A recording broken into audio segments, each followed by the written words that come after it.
A formação acadêmica, parte 2, lado B. Esse é o título.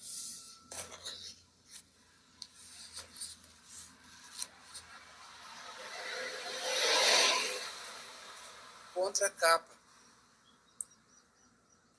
O tema da globalização está hoje na ordem do dia, referido pelos mais diversos atores sociais. É a globalização econômica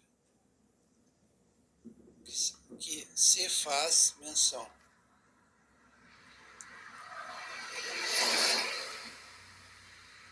Este livro, fruto de 3 conferências e dos trabalhos apresentados em 2 mesas redondas, procura analisar o fenômeno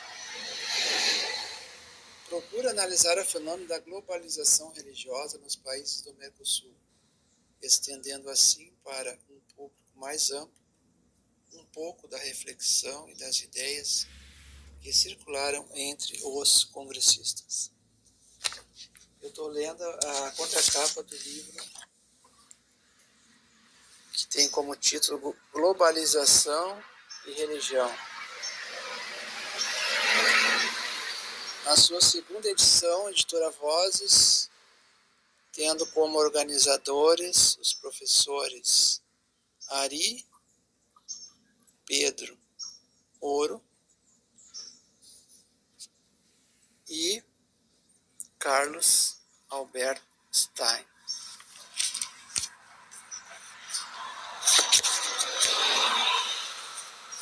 Editora Vozes.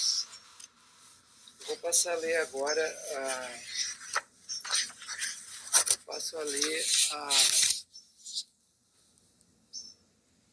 o último parágrafo do último artigo, depois eu falo o autor, tá? Vejam o que diz o último parágrafo, abre aspas. Oxalá venha também a ficar mais forte entre nós, o grande Alá, e mais visível e ativo o Islã, com seu específico aporte ético, religioso e estético, sua esplêndida literatura. E de preferência sem fundamentalismo, este sim dessecularizante.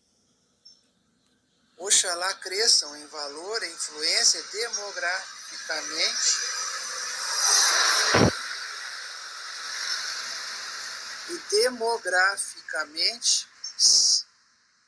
se multiplique entre nós os cultos afro-brasileiros, o candomblé, o xangô, o batuque, a umbanda.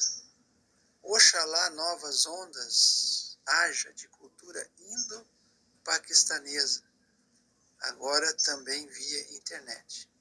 E oxalá no meio dessa grande mistura, desse grande mix religioso, os politeísmos e sincretismos continuem subvertendo por dentro os monoteísmos em suas fantasias de exclusividade. É este, meus amigos, o tipo de votos que sinceramente faço toda vez que me dou conta de que o multiculturalismo brasileiro, decantado em prosa e verso, é ainda tão pobre, tão magro, tão limitadinho em matéria de variedade religiosa, fecha aspas. Esse é o último, eu estou lendo o último parágrafo do último artigo do livro Globalização e Religião. O autor desse artigo é nada mais, nada menos do que Antônio Flávio Pierucci. Eu vou pedir agora um respeito.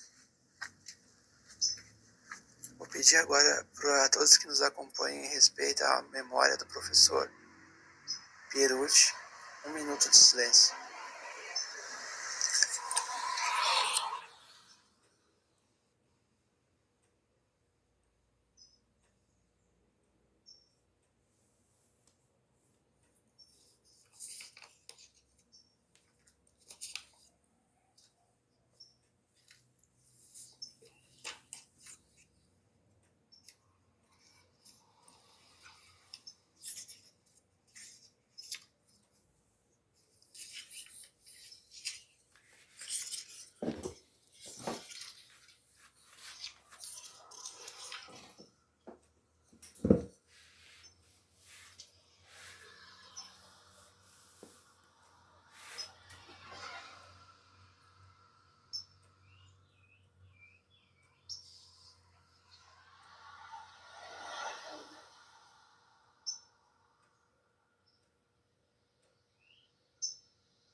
dia, boa tarde, boa noite, Ceságio, Academia Isabelense, neste encontro onde, como já dissemos, o título é A Formação Acadêmica, parte 2, lado B. Gente, vejam, acabei de ler a última. Se fosse uma canção seria estrofe, mas não é canção, é um artigo. O último parágrafo do artigo intitulado, ele ganhou o título de Interesses Religiosos dos Sociólogos da Religião. O autor do Interesses Religiosos do artigo é nada mais, nada menos do que Antônio Flávio Perucci. Aqui vai nominado como professor de Sociologia da Universidade de São Paulo, USP Brasil. Mas, na verdade, a gente sabe que é muito mais do que isso, né, gente? O professor Perucci, ele foi também um filósofo, um pensador, um tradutor, um pesquisador, essencialmente um professor, né, gente? Mas penso que a academia ainda não rendeu as devidas homenagens a este grande mestre, este grande pensador, esse grande professor Perucci. Então, quando pedimos um minuto de silêncio, não é um silêncio silencioso, é um silêncio gritante. Se pudéssemos, com toda a certeza, nós, durante esse um minuto de silêncio, nós gritaríamos. Eu estou sem voz, né, gente, porque muita umidade, é inverno e a minha idade também não me permite gritar mais. E eu não gosto de grito, sinceramente. Para quem me conhece sabe que eu não recorro ao grito. Mas eu digo grito no sentido de chamar a atenção, de dizer da importância. Dizer, não é retórica isso aqui. Retórica a gente já falou lá atrás. Isso aqui é uma aula, gente. É uma aula, por favor. É um cientista que reconhece a cientificidade dos seus antecessores, dos seus orientadores, para além da esfera física.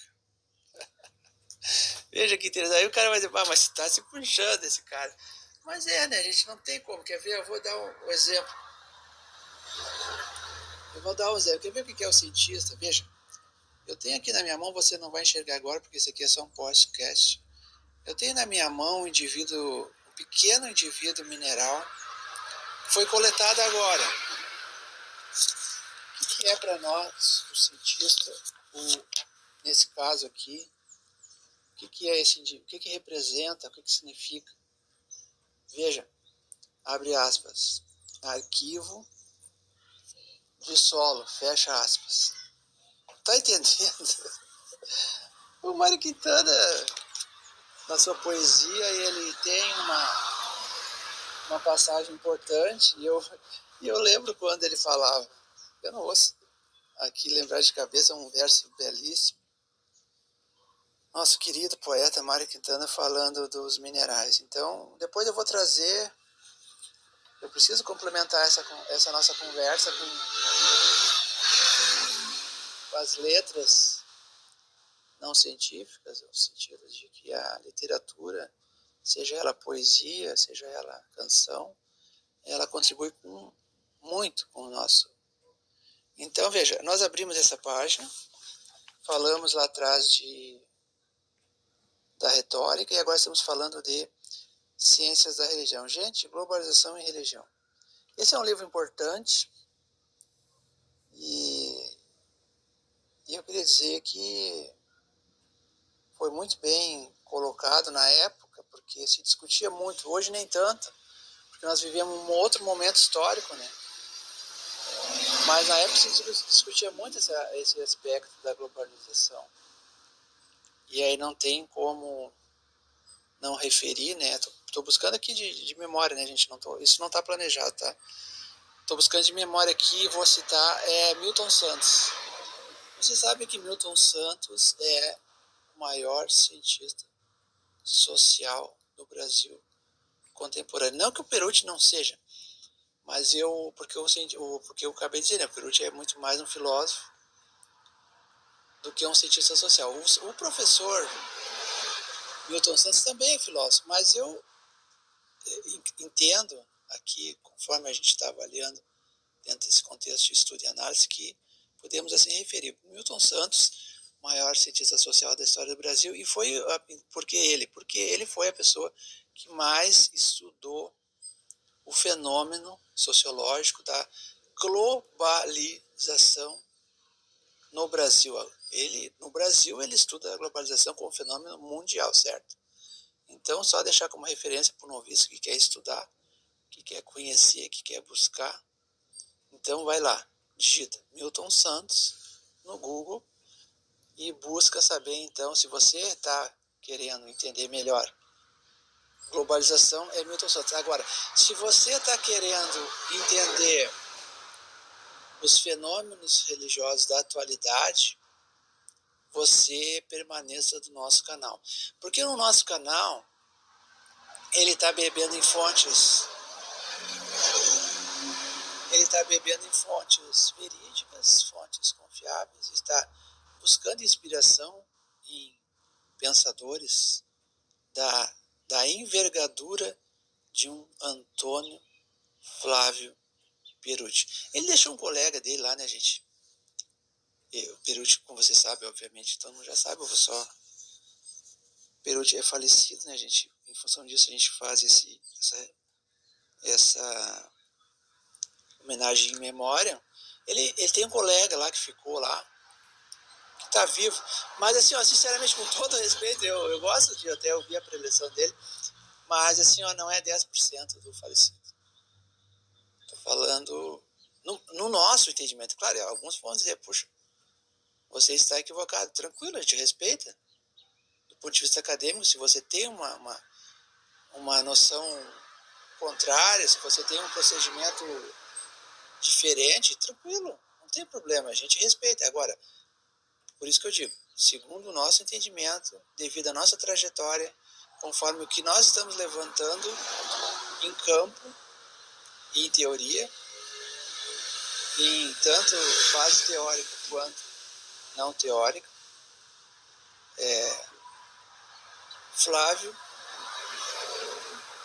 professor Antônio Flávio Perucci é magnânime, magistralmente especial, super especial. Sabe a pessoa que tem assim aquele grau de sensibilidade, de habilidade? Por isso que outro dia a gente falava aqui, né, gente, que a ciência ela não exclui a religião. Muito pelo contrário. A gente está falando, o fenômeno religioso pode ser objeto da sua pesquisa, desde que você tenha critérios, bases, cuidados analíticos, reflexivos, teóricos e metodológicos. Tá entendendo? O cientista social não é aquele que... O cientista religioso não é aquele que fica batendo cabeça para qualquer santo. Ele até pode bater cabeça por santo. Acabei de ler aqui, ó, professor falando de Oxalá e outros credos. Então, e outro dia, interessante que eu vi um magistrado falando, exatamente empregando esse termo, dentro do tribunal, numa decisão judicial, ele falava exatamente esse termo, Oxalá. Então, eu sempre prometo aqui, mas a gente está um pouco afastado, mas a gente vai voltar nisso, que é direito, aliás, ética, direito, moral e religião do Comparato. Essa obra, gente, só aí já vão 3 grandes, né? 3, olha só, citei, não só aqui, claro que são grandes, aqui o Arioro, né, como organizador dessa obra é grande. É grande. É grande. Por que não é grande? Só porque não ganhou medalha? Bom, se você estuda Estado de Direito, se você estuda Weber, se você estuda a dinâmica do Estado moderno contemporâneo capitalista, você sabe o que significa os diplomas, as homologações, as condecorações, as medalhas. E aí eu lembrei de outra grande agora. Eu lembrei de uma... Olha só como está vindo, gente. Isso aí não está planejado. Veja.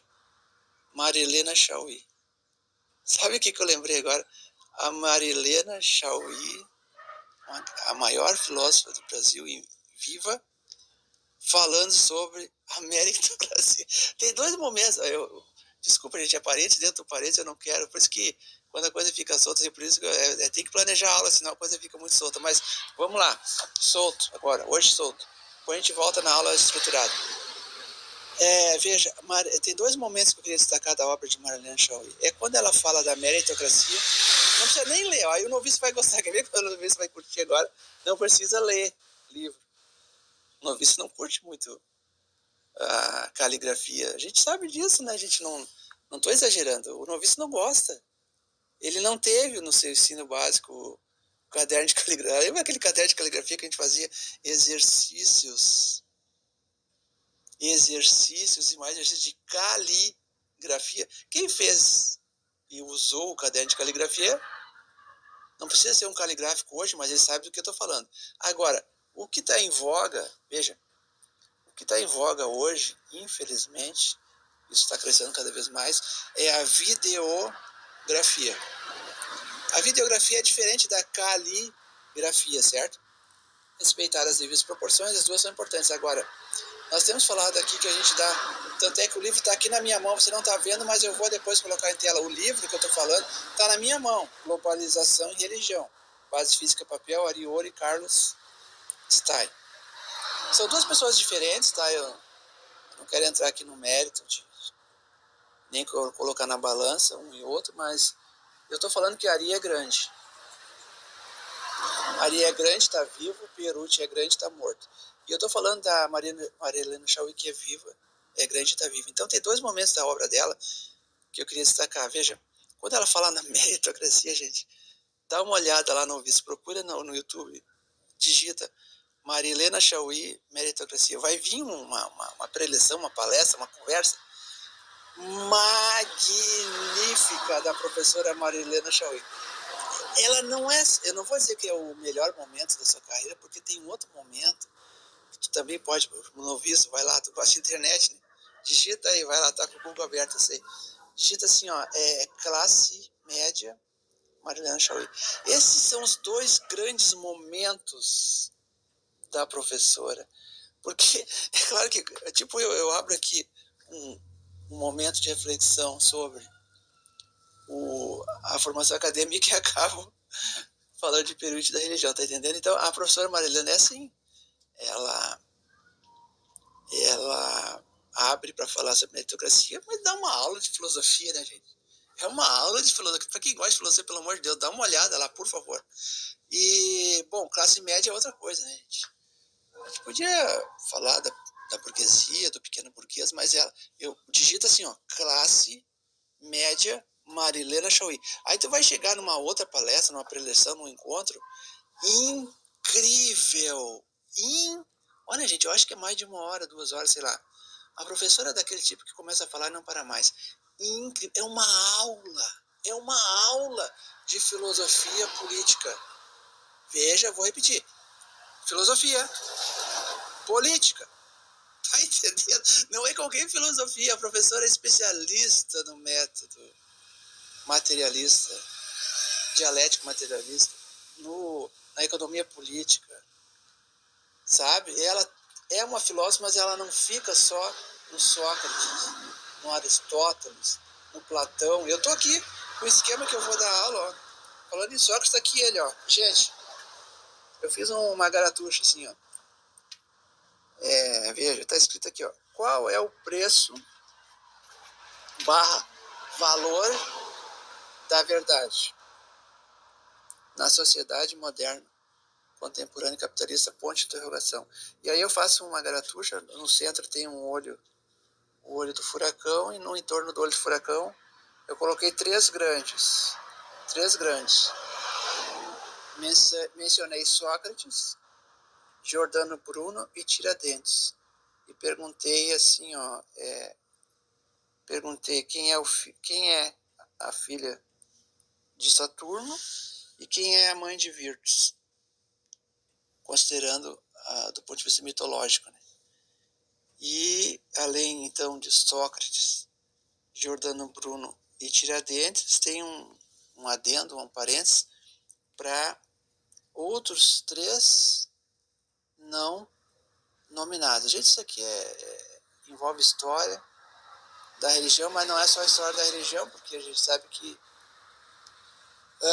no começo, veja, no começo da formação do povo brasileiro, assim como ensinou Darcy Ribeiro, nós tínhamos um Estado, desde a Constituição de 1824, né, Brasil Imperial, você tinha um Estado de direito associado a um Estado teocrático, certo?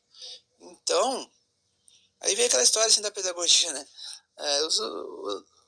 O trabalho da Companhia de Jesus, do ponto de vista da educação brasileira, vem aquelas questões, aqueles questionamentos, aquelas perguntas. Foi importante o trabalho, sim ou não, do jesuíta no Brasil?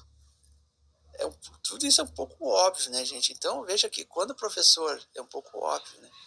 Quando o professor Perucci vai trabalhar com religião, ele não fica nesse básico aí, que eu não vou nem responder de tão óbvio que é. O óbvio a gente não precisa falar aqui, né? A gente está propondo uma coisa mais estruturada, né?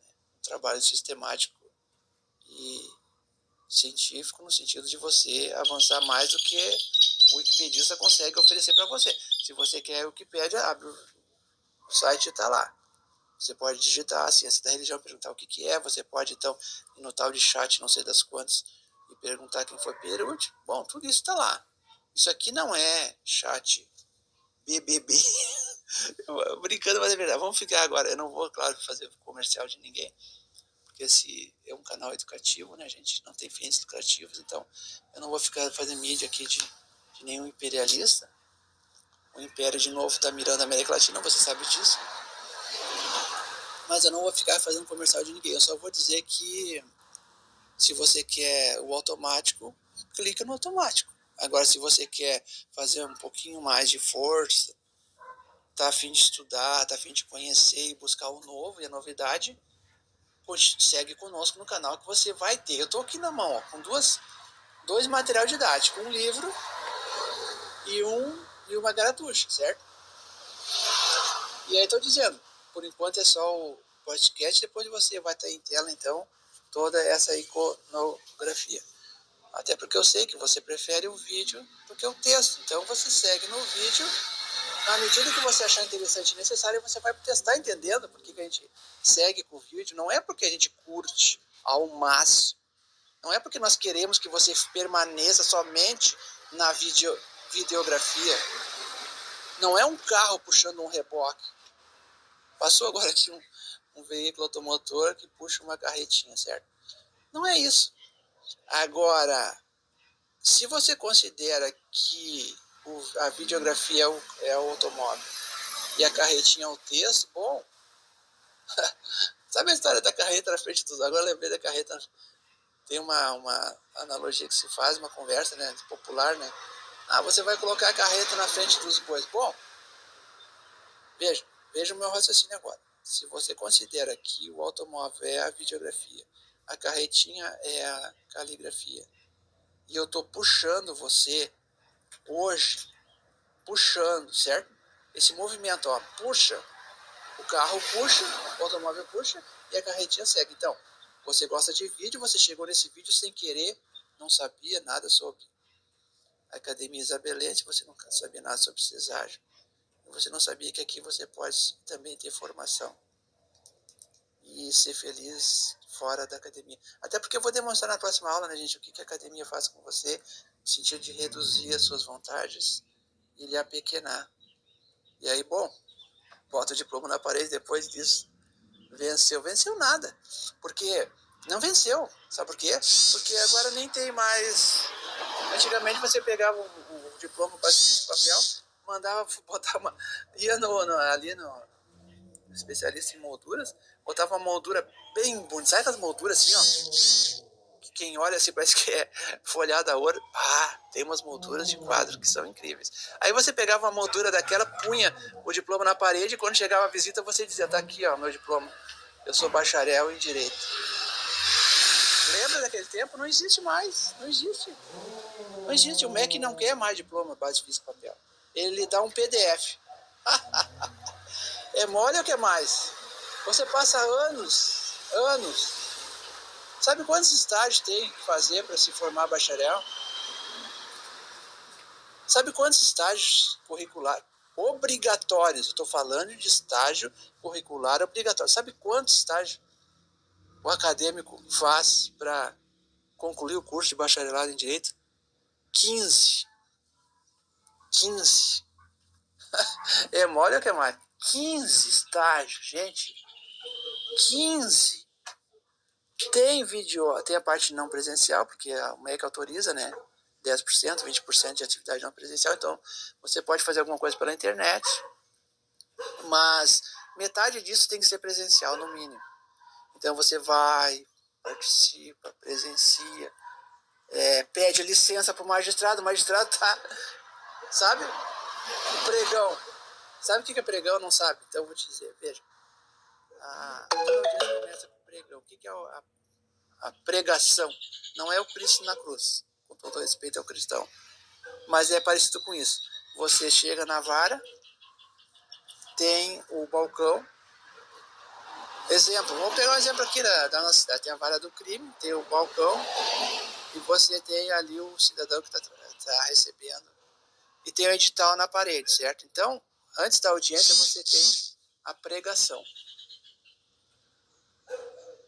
É aquele momento em que o magistrado manda a sua assessoria, ou geralmente o estagiário, né, gente? Verificar na sala ali, estar no saguão, se as partes estão presentes, se as testemunhas atenderam o chamado. Então é o digamos, o prelúdio. Sabe, o prelúdio da audiência é isso aí. Então, o magistrado vai lá e faz o pregão. Daí, o estagiário pega a planilha, verifica se o pessoal está na sala, se está presente, porque se não tiver, digamos assim, por exemplo, o réu, né? O réu está presente, fulano de tal, tá presente, estou aqui. A defesa do réu, fulano, tá. Não tá, bom, então já não tem audiência. Se a defesa não tá, se não há procurador do réu, o direito de defesa é basilar, é obrigatório, é condicional.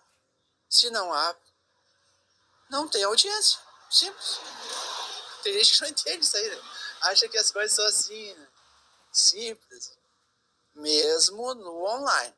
Mesmo no online. Agora criaram um novo método, porque a defesa estava fazendo isso aí como estratégia, eventualmente, de abandonar o plenário quando ocorre, por exemplo, o Tribunal do Júri, etc. Agora criaram ali um empecilho, etc. O Conselho Nacional de Justiça verificou que estava acontecendo isso de forma reiterada e considerou que poderia ter um certo abuso ali de procedimento. Então, há uma normativa nova sobre a questão, você tem que dar uma olhada nisso se você é da área e não está atento. Tem uma normativa nova sobre a questão do abandono do júri. Você é defesa e você usa isso como estratégia para ganhar pontos ali no momento da defesa. Você diz para o magistrado, olha, com todo respeito, com a devida vênia, né, gente? O latim sempre é bom. E nesse esquema aqui que tá na minha mão, eu vou projetar na tela, você tem também o latim. Não é que a gente queira dificultar a vida de ninguém, mas é mais no sentido de que ainda hoje as missas eram, a gente está falando no Brasil Império, né? Brasil Colônia, as missas eram. Então vamos voltar para esse ponto, deixa o direito para lá, né, gente? Porque senão acaba confundindo a cabeça do noviço. A gente falava em Brasil Império, a gente falava que Estado e Igreja estavam juntos. Isso é básico, gente. Isso é básico, mas tem gente que não fala. Outro dia eu ouvi um professor falando sobre a história da educação e ele já pegou lá adiante. Porque a Companhia de Jesus, os professores na época eram padres, etc. Tá, tranquilo. É bom, é importante, claro. Mas tu tem que deixar claro o que é o Brasil colônia e que nesse momento, bom, pode usar Darcy Ribeiro? Claro que pode. Lembrando que, por exemplo, antes do John Dewey, você tem Comênios e você tem Rousseau. É que eu não tô querendo... É tudo isso aqui de improviso, gente. Não tá na regra, isso aqui não tá na planilha. Não tá na planilha. Você tem Rousseau, que é importantíssimo na educação. Você tem Comênios. O pai da didática quem é? Comênios. Rousseau. Jean Jacques Rousseau. Rousseau, o noviço acha que é só o contrato social que é para ler, né? Não é só o contrato social. Se você tem interesse por educação, você tem que ler mais Rousseau. Eu vou citar depois aqui as obras que você tem que citar. Quer dizer, não, ninguém é obrigado a nada, gente. Aqui é a Academia Isabelense, não é a universidade com maiúsculo, onde as pessoas geralmente saem doentes, né? A maioria, parênteses, a maioria das pessoas que frequentam os cursos de pós-graduação na universidade com maiúsculo, eles acabam sofrendo algum tipo de mal-estar, de patologias de ordem psicológica, etc. Todo mundo sabe disso. Por que isso não é falado na mídia? Outro dia eu vi um dado horroroso. O número de homicídios entre os agentes de segurança. É um dado horroroso, a pessoa não está falando isso aí. Porque tem coisas que o sistema esconde. Porque não é interessante aparecer para ninguém, entende? Bom, vamos lá, Brasil Colônia. Eu fico até cansado, né, gente, porque são tantas questões e quando a aula é aberta, assim, a gente acaba... Mas eu não quero cansá-las, vejam. Brasil Colônia, Estado e religião estão juntos e você tem um sistema aí que, como tudo, né, gente, ele finda com a expulsão desse grupo religioso do Brasil. Acontece um fato político onde esse grupo é excluído. Eles são convidados, digamos assim, né, são convidados a se retirar. E aí, dentro da história da educação brasileira, isso tem um reflexo muito, muito importante. Então são as fases. Se você vai estudar a história da educação no Brasil, você pode ir fase a fase. Então, essa é a primeira fase. E eu ouvi, então, uma aula de uma especialista que simplificou demais isso aí. Então, noviço, dá uma olhada, tu é acadêmico de pedagogia, dá uma olhada em alguém com altura, com envergadura, para falar de história da educação. Senão você vai ficar com a sua formação... Já vai começar mal, entendeu? A sua formação vai ficar assim, tipo, incompleta. Então é isso que a gente está chamando a atenção aqui, gente. Nada contra ninguém. Mas se você é um agente público, você ganha salário para dar aula, você tem que dar aula. E a gente sabe de gente que ganha salário para dar aula e não dá aula. Sabe? Fica colocando 500 empecilhos. Dia tal não estou aqui porque eu estou no congresso X. No outro dia eu não vai vir estagiário porque eu tenho que dar uma palestra não sei aonde. No outro dia eu tenho uma banca não sei aonde, então nós vamos transferir a aula para o outro dia. E no outro dia vai ser online porque eu não estou no Brasil, eu estou não sei aonde. Tá entendendo? É isso, gente. É isso. Academia é isso. Academia é isso. Tenha cuidado, gente. Verifique a situação para você não ter uma formação acadêmica capenga, sabe? Aquele cidadão que se desloca mais com dificuldade no seu membro inferior. É isso. Vamos lá. Então, concluindo, gente. A formação acadêmica parte 2, lado B. Nós estamos colocando em tela globalização em religião. Nós lemos a contracapa. Nós lemos se você chegou agora, nós começamos com a leitura de 2 pequenos trechos, né? E nós vamos dizer que essa obra é de 1000, editora Vozes. O ano dela, a publicação é de 1999. tá? E nós colocamos aqui em tela um artigo do professor Antônio Flávio Perucci. Gente, dá uma olhada. E o título também, ela tem uma versão em espanhol, Religião e Globalização, no espanhol, tá? As palavras-chave são América do Sul, religião, economia mundial, religião e economia, religião e política, religião e sociologia, e os dois organizadores. São as palavras-chave. O livro é dividido em 3 partes. A primeira parte é globalização e religião, aspectos teóricos. A parte 2 é a situação religiosa nos países do Cone Sul. E a terceira parte é transnacionalização religiosa nos países do Cone Sul. É uma obra muito interessante. Nós, durante a semana, a gente colocou alguma coisa em tela, disponibilizou aquele quadro sinóptico, lembra? Onde nós tínhamos ali as características das religiões. E eu estou aqui com os autores, na página 7. Vamos colocar em tela então o Perucci. O que diz sobre o professor Perucci? Diz que ele é professor do departamento, na época era, né, gente, hoje não mais, professor do departamento de Sociologia da Universidade de São Paulo, foi secretário executivo da Ampox e naquela época era membro do Comitê Assessor de Ciências Sociais CNPq. Entre seus trabalhos publicados está o livro A Realidade Social das Religiões no Brasil, em coautoria com Reginaldo Prandi. Então, só esses nomes, só esses títulos, digamos que você queira pular, não tem problema, você se coloque aqui, se estender um pouco demais, a gente já vai longe nisso, não era para entrar em todas as questões, mas sempre a gente sente um pouco a necessidade e a provocação de entrar no temas acessórios. Então, agradecendo, gente, muito obrigado pela presença de todos. Hoje apenas o podcast, depois a gente vai entrar então numa aula ao vivo, com questões com as telas, né, com os slides e com as garatuchas necessárias. Muito obrigado pela atenção de todos, seguimos juntos. Seja Academia Isabelense, e até o próximo encontro.